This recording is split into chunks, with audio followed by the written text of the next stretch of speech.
ദേവി, ആദിശക്തി, പരാശക്തിക്ക് ഒരുപാട് സ്വരൂപങ്ങളുണ്ട്. കാളി, ദുർഗ, ലക്ഷ്മി, അങ്ങനെ പല സ്വരൂപങ്ങളിൽ നമ്മൾ ആരാധിക്കാറുണ്ട്. ഓരോ ദേവിമാർക്കും ആ ദേവിമാരുടേതായ പ്രത്യേകതകളുമുണ്ട്. പല മാർഗത്തിലൂടെ ആരാധിക്കുമ്പോൾ പല രീതിയിലാണ്. ഇപ്പോൾ ഒരു ദേവിയെ തന്നെ നമുക്ക് താന്ത്രികമായിട്ട് ആരാധിക്കാം, അപ്പോൾ ഒരു സ്വരൂപമാണ്. അല്ലാതെ വേറൊരു സ്വരൂപമാണ്. ഇപ്പോൾ ലക്ഷ്മി ദേവി എന്ന് പറയുന്ന അമ്മയ്ക്ക് തന്നെ പല ഭാവമുണ്ട്. ഗജലക്ഷ്മിയുണ്ട്, സന്താനലക്ഷ്മിയുണ്ട്, വീരലക്ഷ്മിയുണ്ട്. അപ്പോൾ ഓരോരുത്തർക്കും ധനലക്ഷ്മിയുണ്ട്. ഓരോരുത്തർക്കും ഏത് രീതിയിലാണോ ആരാധിക്കേണ്ടത്, ഏത് കാര്യമാണോ നടത്തിയെടുക്കേണ്ടത്, അതിനനുസരിച്ചുള്ള പദ്ധതികൾ പാലിച്ചുകൊണ്ട് ആ ദേവിയെ ആരാധിക്കാം. ഇപ്പോൾ വീരലക്ഷ്മീനെ ആരാധിക്കുന്ന പോലെ ആയിരിക്കില്ല ധനലക്ഷ്മീനെ ആരാധിക്കുന്നത്. അതുപോലെ തന്നെ ഭദ്രകാളിക്ക് വ്യത്യാസമുണ്ട്. ദക്ഷിണകാളിയുണ്ട്, ഭദ്രകാളിയുണ്ട്. അപ്പോൾ ശിവപുത്രി ഭാവത്തിൽ വരുന്ന ദേവിയുണ്ട്, ശിവപത്നി ഭാവത്തിൽ വരുന്ന ദേവിയുണ്ട്. ആ ദേവിക്ക് തന്നെ താന്ത്രികമായിട്ട് പോകുമ്പോൾ പല മാർഗ്ഗങ്ങളുണ്ട്. ദക്ഷിണമായിട്ട് ആരാധിക്കാറുണ്ട്, വാമമായിട്ട് ആരാധിക്കാറുണ്ട്. അപ്പോൾ നമ്മൾ നോക്കുകയാണെങ്കിൽ ഇങ്ങനെ ഒരുപാട് പ്രത്യേകതകളുണ്ട്. ഒരുപാട് തരത്തിലാണ് ദേവീനെ ആരാധിക്കുന്നത്. എങ്കിൽ നോക്കുകയാണെങ്കിൽ ആദിശക്തി പരാശക്തി ഒന്നേ ഉള്ളൂ. ജഗത് മാതാവ് ആയിട്ടുള്ള ആ ദേവി എന്ന് പറയുന്ന ഒന്നാണ്. അതുതന്നെയാണ് കാളിദേവി, അതുതന്നെയാണ് സരസ്വതി ദേവി, അതുതന്നെയാണ് ലക്ഷ്മി ദേവി. അപ്പോൾ ദേവിമാർ ഒന്നാണ്.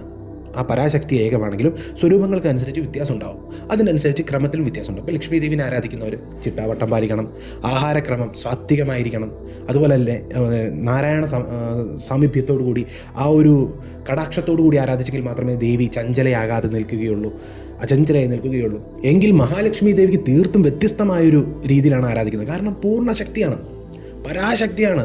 അതായത് ഏറ്റവും ഉന്നതമായ ശക്തിയാണ്. ദുർഗാദേവിക്കും അല്ലെങ്കിൽ മാതാ ത്രിപുരസുന്ദരി ദേവിക്കും ലളിതാ ത്രിപുരസുന്ദരി ദേവിക്കും തുല്യമായ ദേവിയാണ്.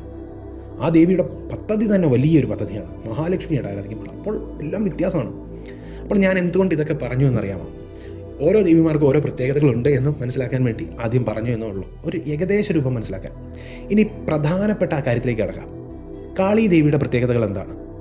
നമ്മൾ എല്ലാ ദേവിമാരെ കുറിച്ച് മനസ്സിലാക്കി. ഇനി കാളി ദേവിയുടെ പ്രത്യേകത എന്താണ്? കാളി ഭക്തർക്ക് മാത്രം കിട്ടുന്നൊരു വലിയ സൗഭാഗ്യമുണ്ട്. വലിയ സൗഭാഗ്യം എന്ന് തന്നെ പറയണം. ഇതാണ് ശരിക്കും സൗഭാഗ്യം. നമ്മൾ പറഞ്ഞതുപോലെ പല ചിട്ടാവട്ടങ്ങൾ പല ദേവിമാർക്കുണ്ട്. ഈ ചിട്ടാവട്ടങ്ങൾ ഒന്നുമില്ലാതെ ഉത്തമനായ ഭക്തൻ വിളിച്ചാൽ ഏത് സ്വരൂപം, ദേവിയും ദേവനും ആരുമായിക്കൊള്ളട്ടെ വരും. പക്ഷേ അതേപോലൊരു സ്വഭാവം കാളി ദേവിക്കുമുണ്ട്. ഏത് ഭക്തൻ കരഞ്ഞു വിളിച്ചാലും, ഏത് ഭക്തൻ അഭയത്തിനായി വിളിച്ചാലും പെട്ടെന്ന് അനുഗ്രഹിക്കുന്ന ദേവിയാണ് കാളിദേവി. കാളിദേവിക്ക് ഒരുപാട് ചിട്ടാവട്ടങ്ങൾ പാലിക്കണം.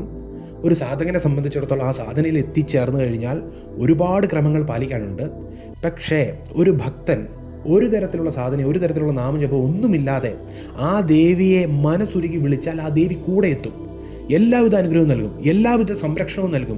ഒരു തരത്തിലുള്ള നാമവും ഒരു തരത്തിലുള്ള മന്ത്രവും ജപിക്കാതെ ആ ദേവിയെ അമ്മയായി സ്വീകരിച്ചുകൊണ്ട് അമ്മയുടെ ശരണത്തിലെത്തി ആ ശരണാഗത ഭക്തിയോടുകൂടി അമ്മേ ദേവി എന്നെ സംരക്ഷിക്കണം, ഞാൻ ഇങ്ങനൊരു പ്രശ്നത്തിൽ അല്ലെങ്കിൽ ഇങ്ങനൊരു അവസ്ഥയിലാണ്, എനിക്ക് വേറെ ആരും തുണയില്ല എന്ന് പറഞ്ഞ് മനസ്സുരുകി വിളിച്ചാൽ, ആ അമ്മയുടെ ക്ഷേത്രത്തിൽ ചെന്ന് മനസ്സുരുകി ഒന്ന് പ്രാർത്ഥിച്ചാൽ ആ അമ്മ പ്രത്യക്ഷ ഫലം നൽകും. ഇത് പല കാളി ഭക്തർക്കും അനുഭവമുള്ള കാര്യമാണ്. ഇത് പല കാളി ഭക്തർക്കും, ഞാൻ പറയുന്നതല്ല, മഹാകാളി ഭക്തരായിട്ടുള്ള മഹാപുരുഷന്മാരൊക്കെ പറഞ്ഞിട്ടുള്ള കാര്യം, നല്ല കാളി ഭക്തർ പറയുന്ന കാര്യമാണ്. അവരൊരു നാമം ഉപയോഗിച്ചിട്ടുണ്ടാകില്ല, ഒരു അനുഷ്ഠാനം ചെയ്തിട്ടുണ്ടാകില്ല, ഒരു സങ്കല്പം ഒന്നും ചെയ്തിട്ടുണ്ടാകില്ല. പെട്ടെന്നൊരു പ്രശ്നം വന്നപ്പോൾ എൻ്റെ അമ്മയെ എന്ന് പറഞ്ഞ് ആ ദേവിയുടെ മുന്നിൽ എത്തുമ്പോൾ തന്നെ എല്ലാ തരത്തിലുള്ള പ്രശ്നങ്ങൾക്കും പരിഹാരം ഉണ്ടാവും. ദേവി എപ്പോഴും ഭക്തരെ സംരക്ഷിക്കാൻ, ചില ദേവിമാരുണ്ട് എപ്പോൾ വിളിച്ചാലും അനുഗ്രഹിക്കാൻ തയ്യാറായി നിൽക്കുന്ന ദേവന്മാരും ദേവിമാരൊക്കെ ഉണ്ട്. ഹനുമാൻ സ്വാമിയുടെ കാര്യം അറിയാം, അതുപോലെ തന്നെ നമുക്ക് ഗണപതി ഭഗവാന്റെ കാര്യം അറിയാം. ഏറ്റവും പ്രധാനമായിട്ട് അതുപോലെ മനസ്സിലാക്കേണ്ട അങ്ങനെ കുറച്ച് ദേവതമാരുണ്ട്. പെട്ടെന്ന് ചില ദേവതമാർ നല്ല രീതിയിൽ അനുഷ്ഠാനം ചെയ്ത് നമ്മൾ ആ ക്രമം പാലിച്ച് മുന്നോട്ട് പോയി ആ ദേവിമാരെ ഉണർത്തിയെടുത്തെങ്കിൽ അനുഗ്രഹം നൽകുന്ന ദേവിമാരും ദേവന്മാരും ഉണ്ട്. എങ്കിൽ ഈ ദേവന്മാരും ദേവിമാരും ഒക്കെ ഒരു ശക്തിയാണെങ്കിലും പല ക്രമമാണ്. അതാണ് ഞാൻ ആദ്യം ഇതെല്ലാം പറയാൻ കാരണം, അല്ലെങ്കിൽ പലർക്കും സംശയം തോന്നും. അപ്പോൾ നമ്മൾ പല രീതിയിൽ ഉണർത്തിയെടുത്ത ആ കാര്യങ്ങളെല്ലാം കൃത്യമായി പാലിച്ച് മുന്നോട്ട് പോകുമ്പോൾ ആ ദേവിയുടെ ആ ദേവൻ്റെതായ അനുഗ്രഹം വരും. പല രീതിയിലാണ്. പക്ഷേ കാളി ദേവിയുടെ കാര്യത്തിൽ അങ്ങനെയല്ല. കാളി ദേവിയുടെ കാര്യത്തിലുള്ള ഏറ്റവും പ്രധാനപ്പെട്ട കാര്യം, വലിയ ചിട്ടാവട്ടങ്ങളുണ്ട്. വലിയ സാധകർക്കൊക്കെ വലിയ രീതിയിലുള്ള കാര്യങ്ങളൊക്കെ ചെയ്യേണ്ടതുണ്ട്. ഒന്നും നിഷേധിക്കുന്നില്ല. വലിയ സാധകരുണ്ട്, അത്രയും വീരഭാവമുള്ളവരുണ്ട്. അതൊക്കെ ശരിയാണ്. പക്ഷേ ഒരു ഭക്തൻ മനമുരുകി വിളിച്ചാൽ അനുഗ്രഹിക്കുന്ന ദേവിയും കൂടെയാണ് കാളിദേവി. നമ്മൾ നോക്കിയാൽ മതി, നോർത്തിലൊക്കെ ഒരു പ്രത്യേകതരം മന്ത്രമുണ്ട്, ഒരു നാട്ടുവഴി മന്ത്രമുണ്ട്, നാത്ത് പരമ്പരയിലൊക്കെ ഉപയോഗിക്കുന്നത്. അതിൻ്റെ പേര് ഞാൻ പറയുന്നില്ല, പണ്ട് ഞാൻ പേര് പറഞ്ഞപ്പോൾ അത് തപ്പി പലരും പോയി, അതുകൊണ്ടാണ്. അതൊന്നും നമ്മൾക്ക് സാധാരണക്കാർക്ക് അങ്ങനെ ഉപയോഗിക്കാൻ പറ്റില്ല. അതുപോലെ തന്നെ മലയാളത്തിലുണ്ട്. ഇതൊക്കെ ഒരു ട്രഡീഷണൽ ആയിട്ടുള്ള മന്ത്രങ്ങളൊന്നുമല്ല. നാട്ടുഭാഷയിൽ അവർക്കറിയാവുന്ന ഭാഷയിൽ അവർ ആ ദേവതയെ വിളിക്കുന്ന അല്ലെങ്കിൽ ആ ദേവതയെ ആരാധിക്കുന്ന രീതികളൊക്കെ ഉണ്ട്.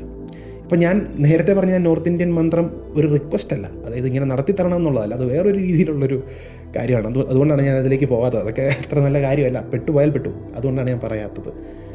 അപ്പോൾ എന്താണെങ്കിലും ഇവിടെയൊക്കെ നമ്മൾ ശ്രദ്ധിച്ചാൽ ഒരു കാര്യം അറിയാം, വളരെ സാധാരണ രീതിയിൽ നമ്മളുടെ ഭാഷയിൽ നമ്മൾക്കറിയാവുന്ന രീതിയിൽ നമ്മൾ ആരാധിക്കുന്ന പല ക്രമങ്ങളിലും ഏത് ദേവി ഏത് ദേവനാണ്. അതായത് ഈ നാട്ടുഭാഷയിൽ നമ്മൾ ആരാധിച്ചാലും അതിന് പെട്ടെന്ന് മറുപടി നൽകുന്ന ദേവനായതുകൊണ്ടാണല്ലോ, ദേവി ആയതുകൊണ്ടാണല്ലോ അവർ ആരാധിക്കുന്നത്. അതാരൊക്കെയാണ്? അതിലൊന്ന് ശിവഭഗവാന്റെ പല സ്വരൂപങ്ങളാണ്, ഒന്ന് പാർവതി ദേവിയുടെ, അതിൽ പ്രധാനമായും കാളീദേവിയുടെ. തമിഴ്നാട്ടിൽ ചെന്നാലും നോർത്ത് ഇന്ത്യയിൽ ചെന്നാലും കേരളത്തിൽ വന്നാലും ഒക്കെ കാളീദേവിയെ പണ്ട് സംസ്കൃതത്തിലൊന്നും അല്ല ആരാധിച്ചു കൊണ്ടിരുന്നത്. അവർക്കറിയാവുന്ന രീതിയിൽ ആരാധിക്കുകയാണ്. അവർക്കറിയാവുന്ന രീതിയിൽ അമ്മയോട് ഭക്തി കാണിക്കുക, അല്ലെങ്കിൽ അമ്മയുടെ മന്ത്രം ഉണ്ടായിരുന്നു, പല ആചാര്യന്മാർ നമ്മൾക്ക് നൽകിയ മന്ത്രങ്ങളുണ്ട്. ഇതൊക്കെ എന്തുകൊണ്ട് സംഭവിക്കുന്നു? നമ്മൾക്കിതൊന്നും ഉപയോഗിക്കാൻ സാധിക്കില്ല. ഈ മേൽപ്പറഞ്ഞ നാട്ടുഭാഷാ മന്ത്രങ്ങളൊക്കെ പറഞ്ഞാൽ പെട്ടെന്ന് എഫക്റ്റ് ആവും, അതൊന്നും നമുക്ക് ഉപയോഗിക്കാൻ സാധിക്കില്ല, ശക്തി താങ്ങില്ല. പക്ഷെ ഞാനിത് എന്തുകൊണ്ട് പറഞ്ഞു എന്ന് മനസ്സിലാക്കണം. ഇത് ഞാൻ പറഞ്ഞത് വളരെ നിസ്സാരമായി, ഭക്തിയാദരവോടുകൂടി, പൂർണ്ണമായുള്ള സ്നേഹത്തോടുകൂടി അമ്മേ ദേവി കാളി എന്നെ അനുഗ്രഹിക്കണേ, എന്നെ രക്ഷിക്കണേ എന്ന് പറഞ്ഞാൽ കേൾക്കും.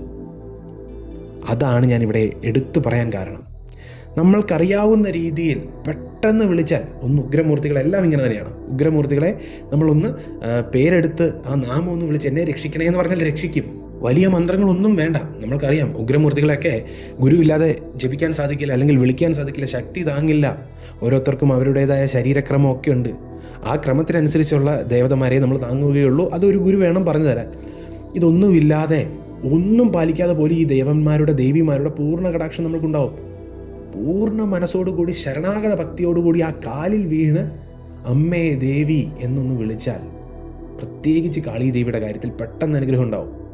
അതുകൊണ്ട് തന്നെയാണ് പല കാളീ ഭക്തരെയും ശ്രദ്ധിച്ചാൽ അറിയാം, അവർക്ക് അനുഗ്രഹത്തിന് ഒരു കുറവും ഉണ്ടാകില്ല. അവരുടെ ജീവിതത്തിൽ അനുഗ്രഹത്തിന് ഒരു കുറവുണ്ടാകില്ല. അവരുടെ അടുത്തൊരു ക്ഷേത്രമുണ്ടെങ്കിൽ, ദേശദേവനാണെങ്കിൽ, അല്ലെങ്കിൽ കുലദേവൻ്റെ ക്ഷേത്രത്തിലാണെങ്കിൽ, കുലദേവി കാളീദേവിയുടെ ക്ഷേത്രത്തിലാണെങ്കിൽ, അല്ലെങ്കിൽ ഏത് ക്ഷേത്രത്തിലും ആയിക്കൊള്ളട്ടെ, കാളീദേവി ക്ഷേത്രത്തിൽ പോകുന്നവർക്ക് ഒന്നിനും ഒരു പ്രശ്നം ഉണ്ടാകില്ല. അവർ പ്രാർത്ഥിക്കുന്നതെല്ലാം നടക്കുന്നുണ്ടായിരിക്കും. എങ്കിൽ അവർ ഒരു നാമവും ജപിക്കുന്നില്ലായിരിക്കും, അല്ലെങ്കിൽ പോട്ടെ ഒരു തരത്തിലുള്ള സ്തോത്രമോ മന്ത്രമോ ഒന്നും ജപിക്കുന്നില്ല. അവർക്കൊന്നും അറിഞ്ഞുകൂടെങ്കിൽ പോലും എല്ലാ വിധത്തിലുള്ള അനുഗ്രഹവും ഇവർക്ക് കിട്ടുന്നത് എന്തുകൊണ്ടാണെന്ന് വെച്ചാൽ, പൂർണ്ണ ഭക്തിയോടുകൂടി, ശരണാഗത ഭക്തിയോടുകൂടി ദേവിയിൽ പൂർണ്ണമായും സമർപ്പിക്കുകയാണെങ്കിൽ അവർക്ക് ജീവിതത്തിൽ ഒരു മുട്ടുമുണ്ടാകില്ല, ഒരു പ്രശ്നവും ഉണ്ടാകില്ല. അതുകൊണ്ട് തന്നെ കാളി ക്ഷേത്രത്തിൽ നിരന്തരമായി പോകുന്നവരും, കാളി ക്ഷേത്രത്തിൽ എപ്പോഴും നല്ല രീതിയിൽ പോയി ദേവിയോട് ഭക്തി കാണിക്കുന്നവർ, സ്നേഹം കാണിക്കുന്നവർ, ഇവരുടെയൊക്കെ ജീവിതം വലിയ മന്ത്രങ്ങൾ ഉപയോഗിക്കുന്നവരെക്കാൾ ചിലപ്പോൾ ശ്രേഷ്ഠമായി നമ്മൾക്ക് തോന്നിയേക്കാം. കാരണം ഈ ഷാണ്ഡില്യ ഭക്തി സൂത്രമൊക്കെ നമ്മൾ ഒന്ന് പരിശോധിച്ചാൽ മനസ്സിലാകും, ഈ ഭക്തി എന്ന് പറയുന്ന ആ സ്നേഹം ഉണ്ടെങ്കിൽ തന്നെ ഒന്നിൻ്റെ ആവശ്യമില്ലെന്ന് പറയുന്നത്. ഒന്നിൻ്റെ ആവശ്യമില്ല, ആ നാമം മതി. നമ്മൾക്ക് ഇടയ്ക്ക് അമ്മേ അല്ലെങ്കിൽ അച്ഛ ഏത് രീതിയിലാണെങ്കിലും ആ ദേവി അല്ലെങ്കിൽ ആ ദേവനെ വിളിച്ചാൽ, അമ്മേ ദേവി എന്നൊന്ന് വിളിച്ചാൽ ആ നാമത്തിലൂടെ പ്രസന്നപ്പെടും. പൂർണ്ണമായി ഭക്തിയുള്ള ഒരാളുടെ ഒരു വിളി മതി ആ ദേവൻ പ്രത്യക്ഷമായി അനുഗ്രഹിക്കാൻ. അപ്പോൾ ഭക്തിയാണ് ഏറ്റവും പ്രധാനം, പ്രത്യേകിച്ച് കാളീദേവിയുടെ കാര്യത്തിൽ. അതിനപ്പുറം ഒരു കാര്യമുണ്ട്. നമ്മളുടെ എല്ലാം കുലദേവിയാണ് കാളീദേവി. ഞാൻ എപ്പോഴും പറയുന്നതുകൊണ്ട് പറയാഞ്ഞതാണ്. നമ്മൾ എല്ലാ മലയാളികളും കാളീ ഭക്തരായിരുന്നു നമ്മളുടെ പൂർവികർ. അതുകൊണ്ട് തന്നെ കാളീദേവിയായിട്ട്, ഭദ്രകാളി ദേവിയായിട്ട് നമ്മൾക്ക് ഒരു മുജ്ജന്മ ബന്ധമുണ്ട്, നമ്മളുടെ പൂർവികരുമായിട്ടുള്ള ബന്ധമുണ്ട്. മുജ്ജന്മ ബന്ധം എന്ന് പറയാൻ സാധിക്കുമെന്നറിയില്ല. ഈ ശരീരത്തിന് ഏതായാലും ഒരു ബന്ധമുണ്ട്. ഈ ശരീരത്തിന് ബന്ധമുണ്ട്. ഈ ശരീരം വന്നിരിക്കുന്ന ആ പരമ്പരയുടെ ഏതോ ഒരു മുത്തശ്ശൻ ഉറപ്പായി ഒരു കാളി ഉപാസകനായിരിക്കണം നമ്മൾ ഹിന്ദുക്കളാണെങ്കിൽ. അതുകൊണ്ട് തന്നെ അമ്മേ ദേവി എന്ന് വിളിച്ചാൽ അല്ലെങ്കിൽ തന്നെ വരും. ഇനി ഇതൊന്നും അല്ലെങ്കിൽ പോലും അമ്മേ ദേവി എന്നെ രക്ഷിക്കണേ എന്ന് പറഞ്ഞാൽ രക്ഷിക്കും. അതുകൊണ്ട് കാളി ഭക്തരുടെ ഏറ്റവും വലിയ സൗഭാഗ്യം, വെറുതെ പറയുന്നതല്ല, കാളി ഭക്തർക്ക് ഇതറിയാം. ഞാൻ പറഞ്ഞാൽ ഇത് എങ്ങനെ ഉൾക്കൊള്ളുമെന്ന് എനിക്കറിയില്ല, പക്ഷെ സത്യമായിട്ടും പറയുകയാണ്, ഒന്നും വേണ്ട, ആ ദേവിയെ വിളിച്ചാൽ. ഇതിന് മുൻപ് ഞാൻ പറഞ്ഞിട്ടുണ്ട് ഇതിനെക്കുറിച്ച്, എങ്കിലും ഇതിനെക്കുറിച്ച് ഒന്ന് ഡീറ്റെയിൽഡ് ആയിട്ട് പറയണമെന്ന് വിചാരിച്ചു, അതുകൊണ്ടാണ് ഇത് പറഞ്ഞത്. പിന്നെ ഇത് ഞാൻ പറയുന്നതല്ല, ഞാൻ ആരുമല്ല പറയാൻ, നല്ല കാളി ഭക്തർ, നല്ല കാളി ഭക്തരായിട്ടുള്ള പല മഹാന്മാരുടെയും ജീവിതകഥ പരിശോധിച്ചാലും ഇത് മനസ്സിലാവും. ശ്രീരാമകൃഷ്ണ പരമഹംസർ നമ്മൾ പറയുന്ന പോലെ കഠിനമായ സാധന ചെയ്ത് എപ്പോഴും മന്ത്രം ജപിച്ചുകൊണ്ടിരിക്കുകയല്ല. ആ ഭക്തിയാണ്, അമ്മയോടുള്ള ഭക്തിയാണ്. അതുപോലെ തന്നെ ഭാമാകേവ, ഇവർക്കൊക്കെ ഭക്തിയാണ്. ആ ഭക്തിയിലാണ് ദേവി പ്രസന്നപ്പെട്ടത്. താരാദേവി ഭാമാക്കേബയ്ക്ക് പ്രത്യക്ഷമാകുന്നത് എവിടെ നോക്കിയാലും അമ്മയെ കാണുന്നു, അമ്മ അമ്മ എന്ന് പറഞ്ഞ് ഒരു കുഞ്ഞെങ്ങനെയാണോ കരയുന്നത് അതുപോലെ കരഞ്ഞുകൊണ്ടിരുന്നതുകൊണ്ടാണ്. അപ്പോൾ ഈ കഥയൊക്കെ ഞാൻ നേരത്തെ പറഞ്ഞിട്ടുള്ളതുകൊണ്ടാണ് വീണ്ടും ഞാൻ പറയാത്തത്. അപ്പോൾ ഇതിൽ നിന്നൊക്കെ നമ്മൾ മനസ്സിലാക്കേണ്ട കാര്യം എന്താണ്? ഞാൻ പറയുന്നതല്ല, എടുത്തു പറയുന്നു, ഞാൻ പറയുന്നതല്ല. സംശയമുള്ളവർക്ക് ശ്രീരാമകൃഷ്ണ പരമഹംസരുടെയും ഭാമാക്കേബയുടെയൊക്കെ അങ്ങനെയുള്ള മഹാപുരുഷന്മാരുടെ കഥ മനസ്സിലാക്കിയാൽ, അവരുടെ ജീവിതകഥ മനസ്സിലാക്കിയാൽ തന്നെ മനസ്സിലാവും. അപ്പോൾ മനസ്സുരുകി വിളിച്ചാൽ അനുഗ്രഹിക്കുന്ന ദേവിയാണ്. അതാണ് കാളി ഭക്തരുടെ ഏറ്റവും വലിയ സൗഭാഗ്യം. അത് പറയാനാണ് ഈ വീഡിയോ ചെയ്തത്. അഹോബിലം.